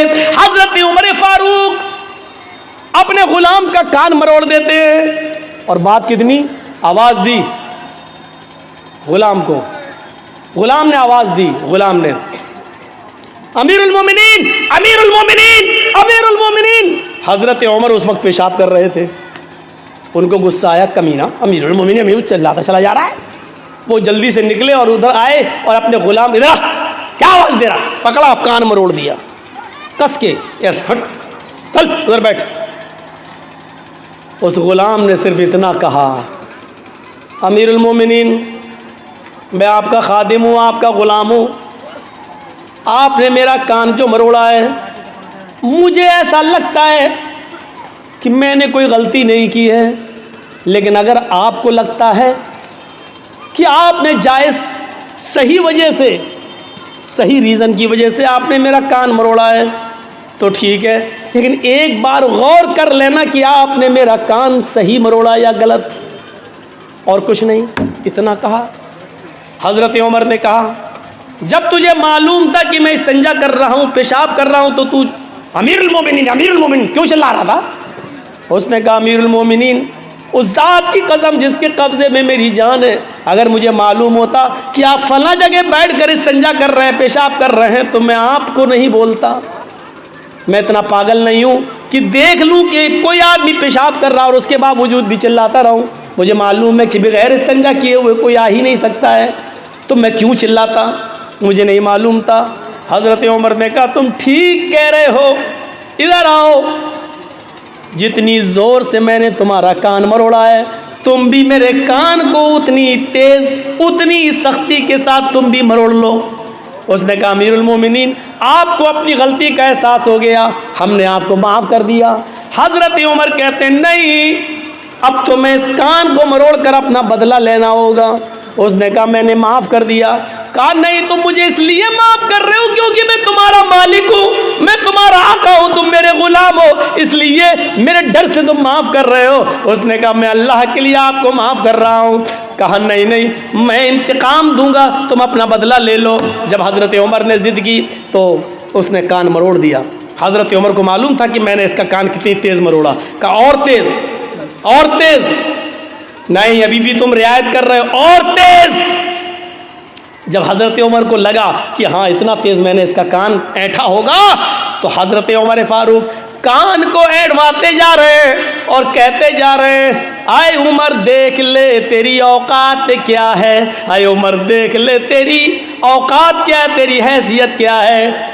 एक मामूली गुलाम तेरा कान मरोड़ रहा है और तू अपने आप को अमीरुल मोमिनीन समझ रहा है, अपने आप को हाकिम समझ रहा है, अपने आप को अमीरुल मोमिनीन तसव्वुर कर रहा है। इस तरीके से जुमले कह कहकर अपने तकब्बुर को खत्म करते थे कि तकब्बुर हमारे अंदर ना आ जाए। एक मामूली गुलाम तुम्हारा कान पकड़ के ऐंठ रहा है और तुम अपने आप को अमीरुल मोमिनीन समझ रहे हो। ये इस्लाम की तालीम का तालीमात के असरात थे जो सहाबा किराम की जिंदगी पर मुरतब हुए। मेरे भाइयों, एक हल्का सा कान मरोड़ दिया तो उसका भी बदला दे रहे हैं। हमने कितने लोगों पर जुल्म किए हैं, कभी उनकी अमानतों को वापस करने की कोशिश की है, कभी आपने माफ़ी मांगने की कोशिश की है? याद रखना, मौलाना जर्जीस 15-16 साल के बाद इस लाल बथानी में आए हैं। 16 साल के बाद हम जो आए हैं आपकी इस बस्ती में, 15 साल के बाद, 15 साल के बाद, 15 साल पहले जिन्होंने मेरा प्रोग्राम सुना था और 15 साल के बाद आज जो प्रोग्राम सुन रहे हैं मेरा, ये 15 साल की जर्जीस की ज़िंदगी चीख चीख कर ये कह रही है कि आए जर्जीस, तू अपनी ज़िंदगी के 15 साल कम कर चुका है। अल्लाह ने तेरी ज़िंदगी में जितने दिन लिखे थे, अब उन दिनों में तू 15 साल कम कर चुका है। जिन लोगों ने 15 साल के बाद आज मेरी तकरीर सुन रहे हैं, उनकी ज़िंदगी चीख चीख कर कह रही है कि वो भी अपनी ज़िंदगी के 15 साल कम कर चुके हैं। तुम्हारी और मेरी ज़िंदगी चीख चीख कर कह रही है कि जर्जीस और आए लाल बथानी वालों, तुम 15 साल अपनी कब्र के करीब हो चुके हो, तुम अपने असली मंजिल कब्र के करीब जा चुके हो। अब तुम्हारे और कब्र के दरमियान ज्यादा फासला नहीं, उस दूरी में 15 साल की कमी हो चुकी है। नहीं, इससे भी बढ़कर एक और बात, 2 ही ठिकाने हैं हमारे और आपके, या तो हम और आप जन्नत में जाएंगे या जहन्नम में, बस। तीसरा कोई ठिकाना नहीं। किसी से भी पूछ लो, तीसरा कोई ठिकाना है? नहीं, एक ही 2 ही ठिकाने, जन्नत या जहन्नम। हम और आप या तो जन्नती या जहन्नमी। अल्लाह के यहाँ हिसाबो किताब पूरे उतरे, जन्नती, नाकाम हो गए तो जहन्नमी। मैं अब एक बात और कह रहा हूं, 15 साल की ये जिंदगी चीख चीख कर कह रही है, लाल बथानी वालों, तुम्हारी भी और जर्जीस मेरी भी, कि तुम जन्नत या जहन्नम के और इतने करीब हो चुके हो कि 15 साल का अरसा कम हो चुका है। तुम या तो अपनी जन्नत के करीब हो या अपनी जहन्नम के। जन्नत के आसार तो दिखाई नहीं दे रहे हैं, जहन्नम के आसार तो बिल्कुल जाहिर नज़र आ रहे हैं। जन्नत के आसार कैसे नज़र आ जाए? हज़रत उमर फारूक, जिनको अल्लाह के नबी ने इसी दुनिया में जन्नत की बशारत दी थी, उमर तुम जन्नती, लेकिन वो भी कहते हैं कि आसमान से अगर कोई फरिश्ता पुकार कर ये कहे कि इस दुनिया के सारे लोग जन्नत में जाएंगे, कोई फरिश्ता पुकार के कहे कि सब जन्नती, पूरी दुनिया जन्नती, सिर्फ एक इंसान जहन्नम में जाएगा, एक आदमी जहन्नम में जाएगा। हज़रत उमर कहते हैं अगर फरिश्ता ये कहते कि सब जन्नती एक जहन्नमी, तो मैं ये समझूंगा कि जहन्नम में जाने वाला वो एक जहन्नमी कहीं मैं तो नहीं। ये उमर फारूक का हाल है। फिर हम और आप कैसे सो जाते हैं अपने बिस्तर पर ये सोच कर कि हम तो जन्नत में जाएंगे, हम जन्नती हैं। हमने कैसे ये तसव्वुर कर लिया कि हम मरेंगे तो हम जन्नत के अंदर जाएंगे? ये तसव्वुर हमारे दिलो दिमाग में आ कैसे गया? और जब ये यकीन नहीं है कि हम जन्नत में जाएंगे या जहन्नम में, फिर हमें हंसी कैसे आ जाती है, हमारे चेहरे पे मुस्कुराहट कैसे आ जाती है? हम एक दूसरे से हंस और मजाक, हंसी का खेल कैसे खेल लेते हैं और मजाक कैसे कर लेते हैं? अल्लाह के नबी जब जहन्नम का दौरा करके आए, मेराज से वापस आए, जन्नत और जहन्नम देखकर आए, इस दुनिया में आए, तो फरमाते हैं लौ तअलमूना मा अअलम लज़हिबतुम कलीलन व लबक़ैतुम कसीरा। लोगों, मैंने जहन्नम के जो आज़ाब का मंजर देखा है, अगर मैं तुम्हें बता दूं, अगर तुम जान जाओ जहन्नम में क्या क्या अज़ाब है, जो मैं देख कर आया हूं, जो मैं जानता हूं जहन्नम के बारे में, अगर वो तुम्हें मालूम हो जाए, लज़हिबतुम कलीलन व लबक़ैतुम कसीरा, तो जिंदगी भर तुम रोते रोते गुजार दोगे, हंसना छोड़ दोगे, हंसना भूल जाओगे, और रोते रोते तुम्हारी जिंदगी गुजर जाएगी, हंसोगे कम और रोगे ज्यादा। ये सूरत हाल है हमारी। हमें नींद कैसे आ रही है? कैसे हम आराम से अपने बिस्तर पे सो जाते हैं और कैसे हमारी हिम्मत हो जाती है एक दूसरे के ऊपर जुल्म करने की। इमाम कायनात फरमाते हैं, अल्लाह के नबी ने, कि तुम अपनी जिंदगी में एक जमाना ऐसा भी देखोगे कयामत से पहले, और ईमानदारी से बताना ये है कि नहीं, युस्बिहुर रजुलु मुमिनन व युमसी काफिरन व युमसी मुमिनन व युस्बिहु काफिरन यबीउ दीनहु बिइरज़िम मिनद दुनिया। अब सुनिए, तुम एक आदमी को देखोगे, आज ऐसा हो रहा है, अरे ये लोग जो जा रहे हैं, ये बड़े मियाँ को जाने तो जल्दी निकल ले, ये सब शुगर के मरीज़ हैं, बैठ जाएंगे पहले फिर डिस्टर्ब करेंगे उठने को। और अभी जिसको उठना उठ जाओ यार, बीच में उठते तो थोड़ा डिस्टर्ब होता है। मैं सुबह को देखोगे कि एक आदमी मोमिन होगा, उठेगा, वुजू बनाएगा, फजर की नमाज पढ़ने जाएगा, फजर की नमाज के बाद कुरान की तिलावत करेगा। युस्बिहुर रजुलु मुमिनन, तुम देखोगे कि एक आदमी सुबह ईमान की हालत में करेगा। ईमानदारी के साथ बताइएगा ये ज़माना है कि नहीं। आदमी सुबह सवेरे हालत ईमान में उठेगा, सुबह फजर में वुजू बनाएगा, नमाज पढ़ेगा, कुरान की तिलावत करेगा। युमसी काफिरन, लेकिन सूरज डूबने से पहले पहले, शाम होने से पहले पहले वो काफिर हो जाएगा।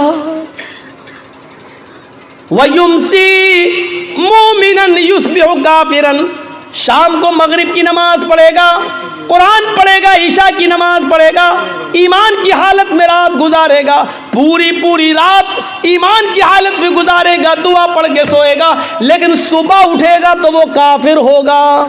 क्यों? यबीउ दीनहु बिइरज़िम मिनद दुनिया, वो दुनिया के चंद सिक्के हासिल करने के लिए, दुनिया के चंद रुपयों के लिए, दुनिया के चंद टुकड़ों के लिए अपने दीन को बेच देगा। हमने कितने दाढ़ी वाले देखे हैं और जर्जीस हमने अपनी आंखों से देखे हैं। सुबह आदमी नमाज पढ़ा है, रोजा भी रखा है, हाँ नफली रोजे से भी है, नमाज भी पढ़ा है, हाँ उसको कोई टिकट मिल गया है, सरपंच का टिकट मिल गया है, मुखिया का चुनाव लड़ रहा है, या चेयरमैनी का या एमएलए का टिकट उसको मिला है, मुसलमान है, नाम उसका मोहम्मद से शुरू हो रहा है, सब कुछ है, नमाज पढ़ता है, कुरान की तिलावत भी करता है, फजर में तो ऐसे उठा, लेकिन शाम होने से पहले पहले हमने देखा है कि वो गैर मुस्लिमों के वोट पाने के लिए अपने चेहरे पर टीका भी लगा लेता है, मंदिर में भी चला जाता है और मूर्ति के ऊपर वो फूल और माला भी चढ़ा लेता है। अल्लाह के नबी फरमाते हैं, यबीउ दीनहु बिइरज़िम मिनद दुनिया, सुबह उठेगा तो मोमिन होगा, शाम होने से पहले पहले, सूरज डूबने से पहले पहले काफिर हो जाएगा। वो अपने दीन को दुनिया के चंद टुकड़ों में बेच देगा। देख लो, अपने इलाकों में देख लो, आसपास के एरियो में देख लो, ऐसा मंजर आप एक नहीं 50 जगह मिल जाएगा। और लोग क्या कह रहे हैं, साहब हिंदुस्तान में रहना तो क्या, हम क्या हिंदू नेता लोग क्या रमजान के महीने में टोपी नहीं लगाते हैं? तो आप क्या चाहते हैं कि वो कर रहे हैं तो हम भी वही करें? हमारा मुल्क, हमारा देश और हमारे मुल्क का कानून अपने मज़हब पर अमल करने की हमें पूरी इजाज़त देता है। हाँ, दूसरों के मज़हब से हमें नफरत नहीं होनी चाहिए, लेकिन आप इस हद तक गिर जाएं कि हालत ईमान में उठें और शाम होते होते आप उसी रंग में रंग जाएं। सूरत हाल आप देख रहे हैं, ज़रा Mumbai high court, Maharashtra high court और आप उड़ीसा हाई कोर्ट वगैरह की के रिकॉर्ड उठा के देखें और वहाँ की सरकारों के नियम और कानून देखें तो आपको पता चलेगा कि ये क्या प्लानिंग हो रही है। महाराष्ट्र गवर्नमेंट ने ये कानून पास कर दिया है कि जितने भी कॉलेजेस और यूनिवर्सिटीज़ हैं, मेडिकल वगैरह हैं, उनमें अल्पसंख्यक में सबसे ज़्यादा मुसलमान ही हैं। ईसाई और यहूदी और मुसलमानों सब अल्पसंख्यक में आते हैं, लेकिन निशाना हमारे ऊपर है। अल्पसंख्यक लड़कियों को 50% एडमिशन दिया जाए। मैं पूछना चाहता हूँ कि आपको हम मुसलमानों की लड़कियों की इतनी फिक्र क्यों हो रही है? 50% का कोटा छोड़ दो, 10% का कोटा ही हमारे मुसलमान लड़कों के लिए क्यों नहीं रख देते हो? मुसलमान लड़कों के लिए कोई कोटा नहीं। यूनिवर्सिटीज़ में, कॉलेजेस में, नौकरियों में लड़कियां अल्पसंख्यक यानी मुस्लिम लड़कियां 50%। और ऐसा कब हुआ? जब नागपुर में एक मीटिंग हो गई। और नागपुर में मीटिंग किसकी होती है बताने की ज़रूरत नहीं है, समझ गए होंगे आप।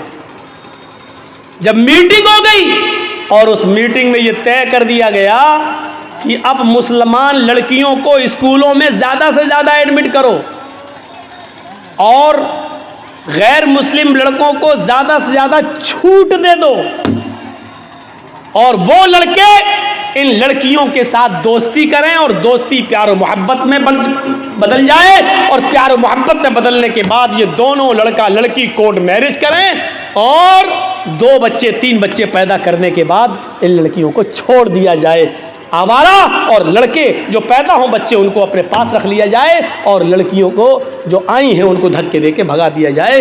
ये प्लानिंग जब हो चुकी उसके बाद यूनिवर्सिटी में 50% कोटा दे दिया जा रहा है। और कुछ ना आकिबत अंदेश आज भी महाराष्ट्र की सरजमीन पर जो मुस्लिम नेता लोग हैं, मुस्लिम लीडर, गवर्नमेंट बहुत अच्छा काम कर रही है हमारी लड़कियों के लिए। ये उन्हीं के दलाल होते हैं। आपने लड़कों के लिए कोशिश क्यों नहीं की? सोचो आप। और बंगाल की एक लड़की, एक औरत, हम नहीं नाम लेंगे,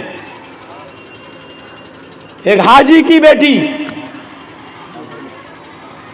समझ गए ना? बस एक इंटरव्यू में आके क्या बोलती है कि इस्लाम इतना तंगदिल नहीं है कि एक गैर मुस्लिम लड़के के साथ शादी करने पर वो हमें इस्लाम से निकाल दे।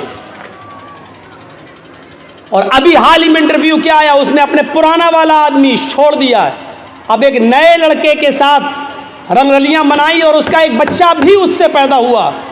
उससे पूछा शादी कब करेंगी? उसने कहा शादी की क्या ज़रूरत है, हम लोग प्यार और मोहब्बत के साथ रह रहे हैं, बस हम लोगों की ज़िंदगी सही गुजर रही है, बस गुजर रही है।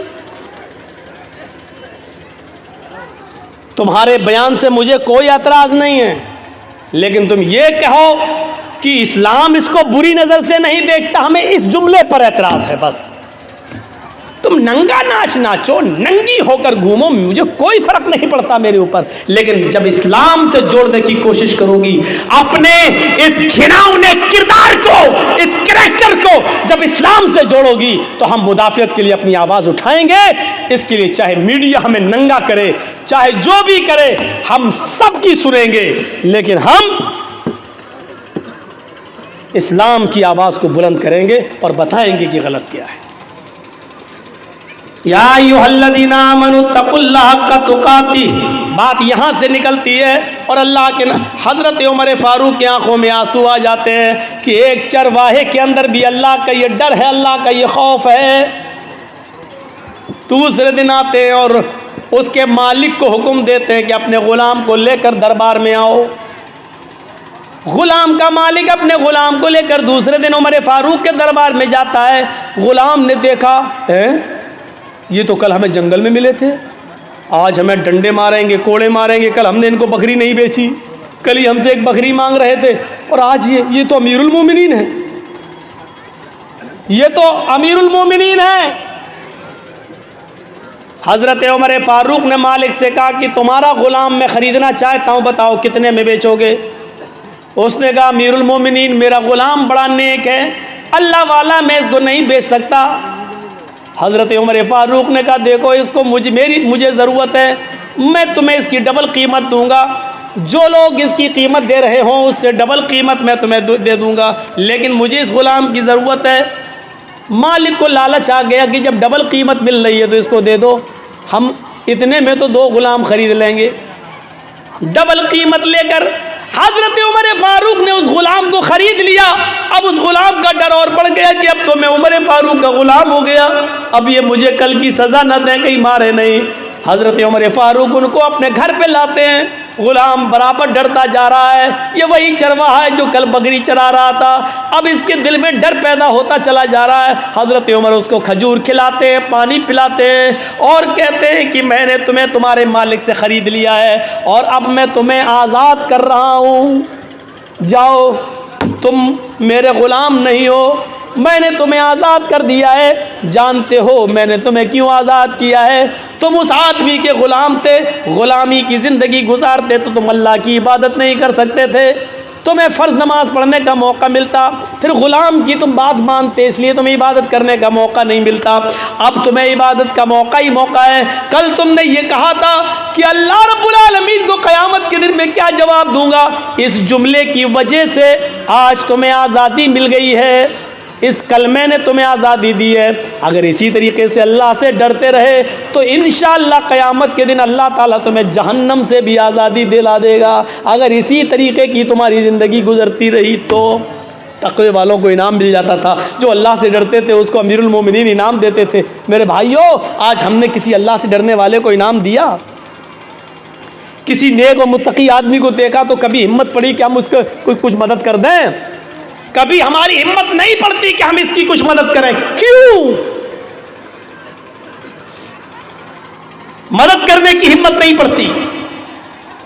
आपने देखा होगा एक लड़का है, उसका बाप इंतकाल कर चुका है, उसके पास 1 बीघा ज़मीन है।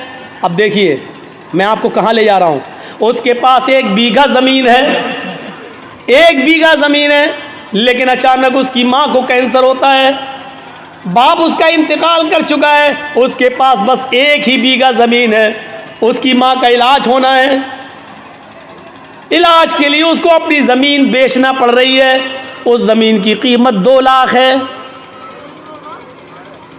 हम गांव के सरपंच हैं, हम गांव के मुखिया हैं, हम गांव के पैसेदार हैं, हम गांव के अमीर आदमी हैं, हमारी नज़र ख़राब है, हम उस ज़मीन को ख़रीदना चाहते हैं, हमारे घर से लगी हुई है वो ज़मीन और हमें मालूम है कि ये बेचेगा क्योंकि इसकी माँ बीमार है।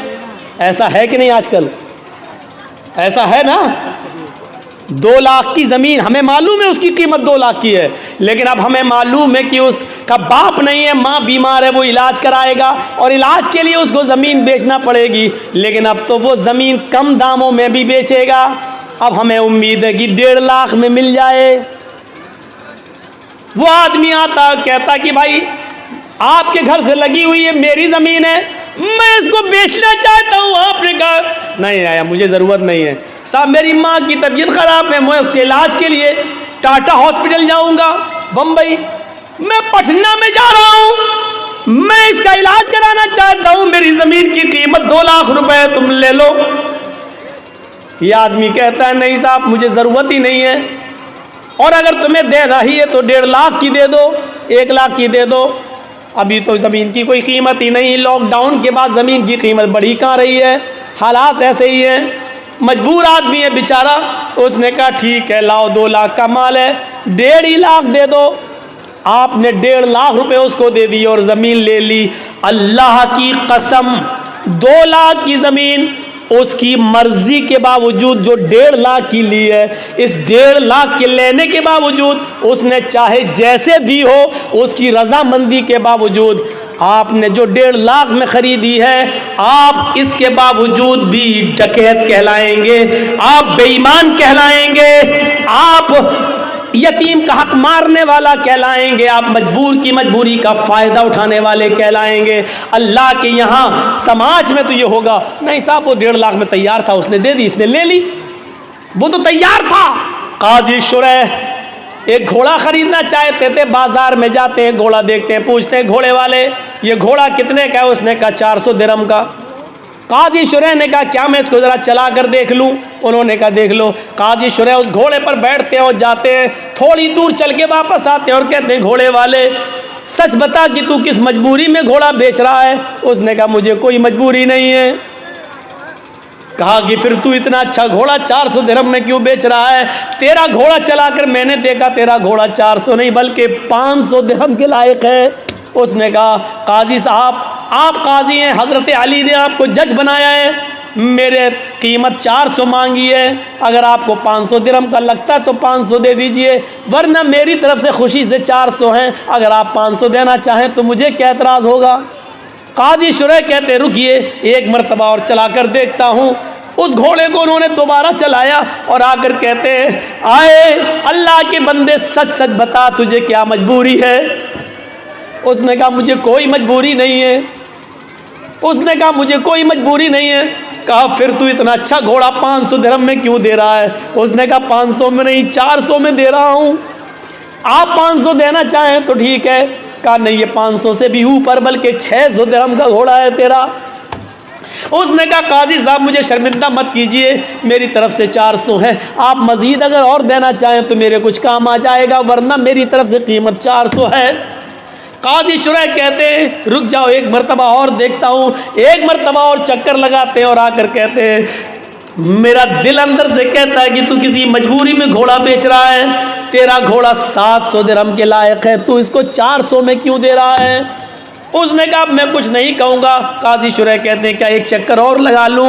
एक चक्कर और लगा कर आते हैं और अपने जेब से 800 दिरहम निकालते हैं और कहते हैं कि तेरा घोड़ा 400 नहीं 800 दिरहम के लायक है। उसने कहा काजी साहब मुझे सिर्फ ज़रूरत 400 दिरहम की है, 400 दिरहम की है जो मेरे बेटे के इलाज में काम आएगी।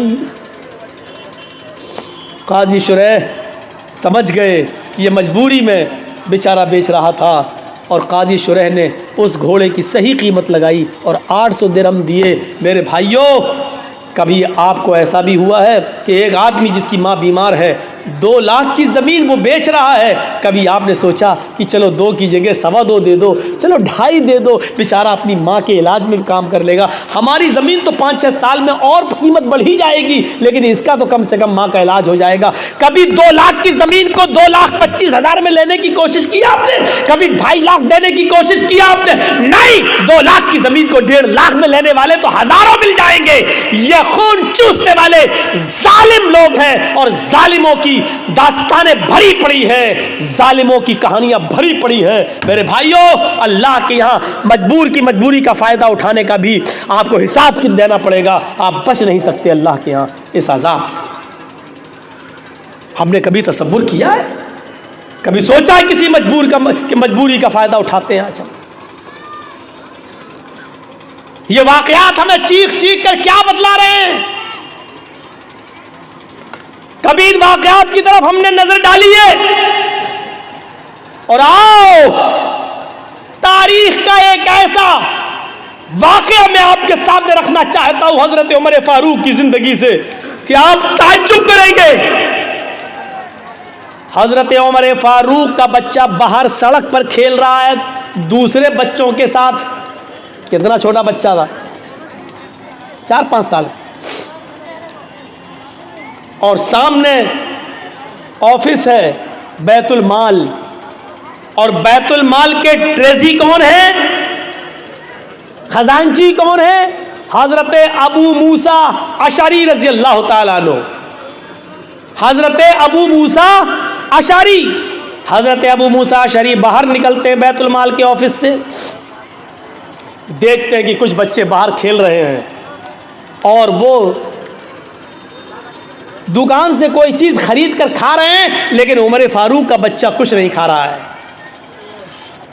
बाहर जब निकलते हैं तो 1 दिरहम पड़ा है, सड़क पर 1 दिरहम पड़ा हुआ है। 1 दिरहम 1 रुपया, मान लो आज के हिसाब से 1 रुपया। 1 दिरहम ज़मीन पर पड़ा, उसको उठा लिया। ये दिरहम किसका होगा पता नहीं, वो दिरहम हज़रत उमर फारूक के बेटे को दे दिया, लो बेटा ये लो, ये बच्चे कोई चीज़ खा रहे हैं, तुम भी खा लो। बच्चे ने 1 दिरहम खाया नहीं है, वो 1 दिरहम मुट्ठी में बांध लेता है, मुट्ठी को कस के पकड़ लेता है और वो दिरहम लेके आगे बढ़ जाता है और सीधे अपने घर पे आ जाता है। वो दिरहम लेकर सीधे अपने घर पे आ जाता है। हजरत उमर फारूक की नज़र जब उस बच्चे के ऊपर पड़ती है, बाप की नज़र पहली नज़र में पहचान गया, एक हाथ खुला एक हाथ बंधा। बेटे ये मुट्ठी क्यों बंद है, खोलो। जैसी बच्चे ने मुट्ठी खोली तो उसमें से 1 दिरहम ज़मीन के ऊपर गिर गया। हज़रत उमर फारूक ने वो 1 दिरहम उठाया और उठाने के बाद कहा, मेरे बेटे सच बताओ ये 1 दिरहम तुम्हारे पास कहाँ से आया। बीवी से पूछा कि तुमने दिया, कहा नहीं मैंने नहीं दिया। कहा मैंने भी नहीं दिया। बेटा कहाँ से आया। कहा बैतुल माल के बाहर में खेल रहा था, अबू मूसा अशरी को ज़मीन पर पड़ा हुआ मिला चाचा को, और अबू मूसा अशरी चाचा ने ये 1 दिरहम को उठाकर ज़मीन से मुझे दे दिया कि और बच्चे चीज़ें खा रहे हैं, तुम भी बेटा कुछ खा लो। मैंने खाया नहीं है। अरे अबू घर में 1-2 दिन से चूल्हा नहीं जला तो मैंने सोचा कि 1 दिरहम मेरे घर में काम आ जाएगा। हज़रत उमर फारूक कहते हैं, बेटे तुमने बहुत अच्छा किया, ये दिरहम लेकर तुम घर आ गए। फिर वो 1 दिरहम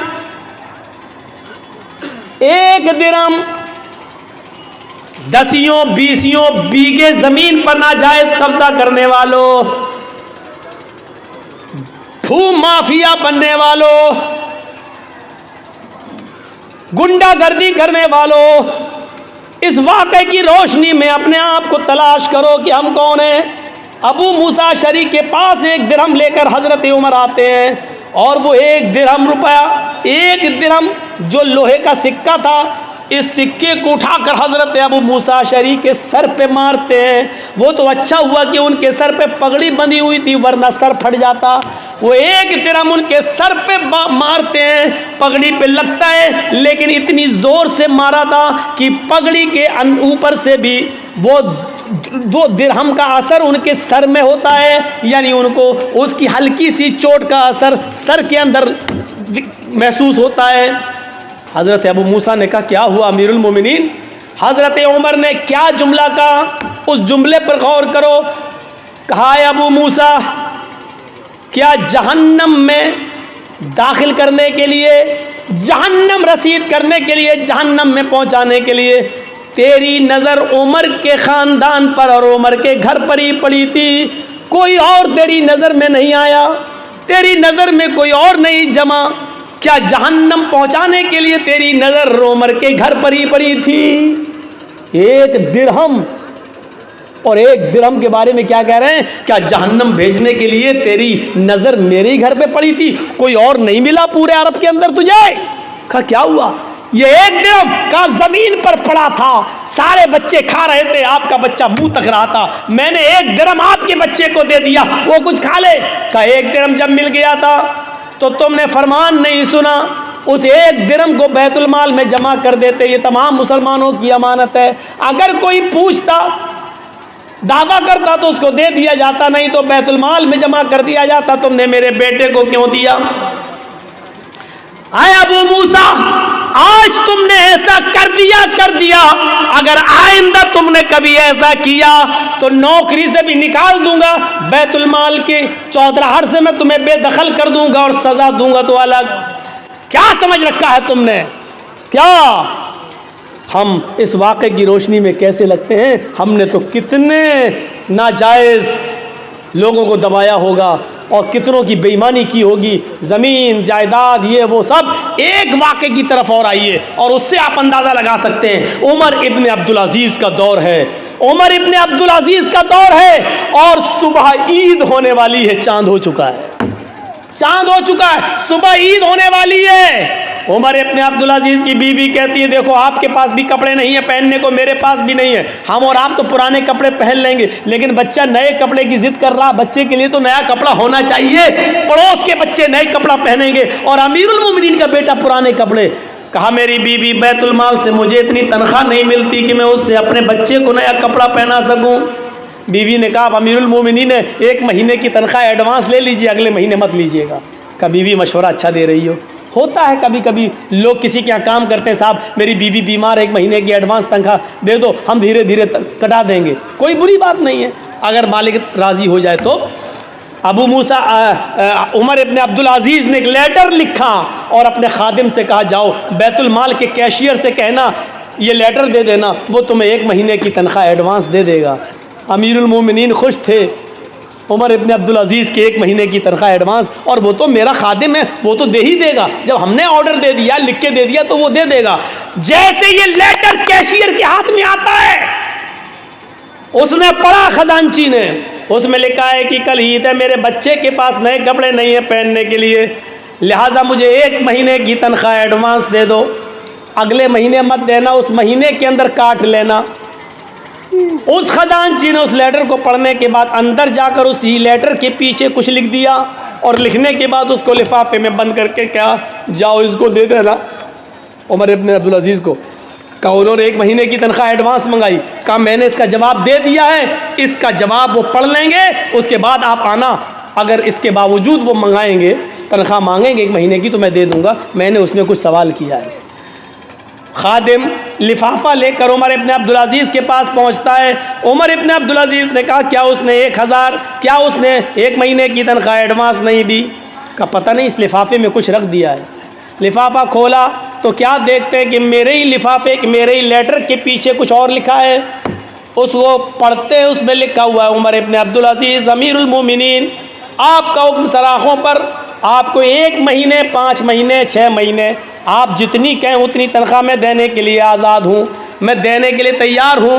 अमीरुल मोमिनीन, आपने लिखा है कि मेरे बच्चे के पास नए कपड़े नहीं हैं पहनने के लिए, इसलिए मुझे 1 महीने की तनख्वाह एडवांस दे दो, अगले महीने काट लेना। लेकिन आपने ये नहीं लिखा, अगले महीने तक अगर आप जिंदा न रहे, अगला महीना शुरू होने से पहले अगर आपका इंतकाल हो गया, तो 1 महीना जो एडवांस तनख्वाह आपके पास जाएगी, इस तनख्वाह को वापस कौन करेगा? उसका ज़मानती कौन है? उस तनख्वाह को बैतुल माल में जमा कौन करेगा?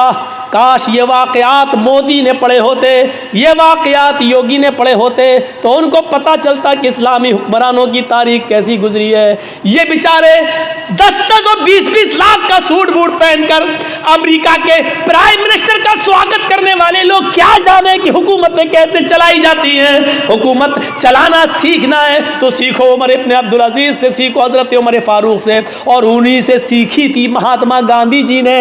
इसीलिए तो कहा था बापू ने कि अगर देश में खून खराबा बंद करना चाहते हो, अमन सुकून चाहते हो, तो हजरत उमर फारूक जैसा कानून नाफिज कर दो, देश के अंदर खून खराबा बंद हो जाएगा। ये महात्मा गांधी ने जुमले कहे हैं, सत्य और अहिंसा के अंदर आज भी लिखे हुए हैं। मेरे भाइयों, आज सूरत हाल ये है कि विजय माल्या बाहर बैठा हुआ है, देश की ये सारी चीजें लेकर बाहर बैठा हुआ है। आज पूरे देश के गोदामों को अडानी और अंबानी के सुपुर्द कर दिया जा रहा है और देश का चौकीदार कुछ बोलने के लिए तैयार नहीं है।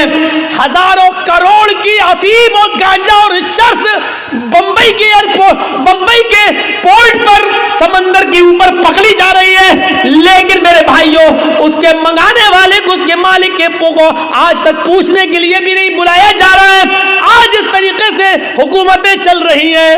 एक हुकूमत वो भी थी कि हजरत उमर फारूक का बेटा मुल्क के शाम के अंदर था और उसने रात के अंदर खजूर को, रस को सड़ाया, निचोड़ा, वो नबीज बन गया। सुबह होते होते उसके अंदर नशा आ गया, उसको मालूम नहीं था और उसने नबीज पी ली। उमर फारूक के बेटे ने नबीज पी ली, शराब की एक किस्म है, उसको मालूम नहीं था कि ये सड़ चुकी है और इसमें नशा आ गया है। जब वो पी लिया तो उसमें नशा आ गया। मुल्क शाम के गवर्नर को पता चला तो हजरत उमर फारूक के बेटे को बुलाया और 40 कोड़े लगवा दिए मुल्क शाम के अंदर। लेकिन मदीने में जब उमर फारूक को पता चला कि मेरा बेटे ने शराब पी ली और यह भी पता चला कि 40 कोड़े लग गए, लेकिन इसके बावजूद लेटर लिखा हमारे प्रयास को कि मेरे बेटे के लिए मैं घोड़ा भेज रहा हूं स्पेशल, उस घोड़े से मेरे बेटे को जल्दी वापस मदीने भेजा जाए। बेटा खुश था कि मेरे अब्बू ने कोई अर्जेंट काम के लिए बुलाया। जब हमारे प्रयास ने उस स्पेशल घोड़े से उमर फारूक के बेटे को भेजा, बेटा जब आया तो उसको उसकी माँ से नहीं मिलने दिया,